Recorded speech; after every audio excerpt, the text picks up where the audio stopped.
उन्होंने इसको समझाया मेरे सामने कि बाहर जाके ना तुम चौक में शोर डालना, ठीक है। उसने ऐसे ही किया। अच्छा। पुलिस आई है, पुलिस ले गई हम दोनों मियाँ बीवी को थाने में। लेकिन पुलिस जब थाने में जो ले गई है दोनों मियाँ बीवी से, चलो मेरे साथ नहीं आई, पुलिस वाले का काम नहीं है माँ बाप के हाथ में देनी या दारुमान में देनी। हाँ। उसका क्या काम है, उसी डेरे पे छोड़नी। हाँ। नहीं, उसने उसी डेरे पे छोड़ी और माँ बाप से बात हो और रही थी। मरियम ने बाहर आकर शोर मचाया? हाँ, मुझे जलील किया। आपको जलील किया? हाँ। क्या कहती? तो ये मेरे से काम करवाया, हालांकि मैं अच्छा, कहती मेरा शोहर मुझसे करवा रहा है सब हाँ, कुछ। ओहो। हालांकि लेने जा रहा हूँ तो पूरा चौंक देख रहा है। वो पागल तो नहीं लोग होते कि जो कह रहा है कि इसके माँ बाप के घर ही छोड़ना है।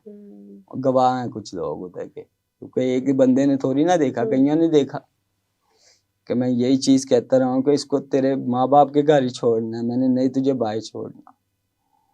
उधर फिर मेरे पे नजायज टिकेटिंग डालने की, ठीक है। और मरियम वापस उसी जगह पे जाके बैठ गई हाँ, जिस फरोशी पे।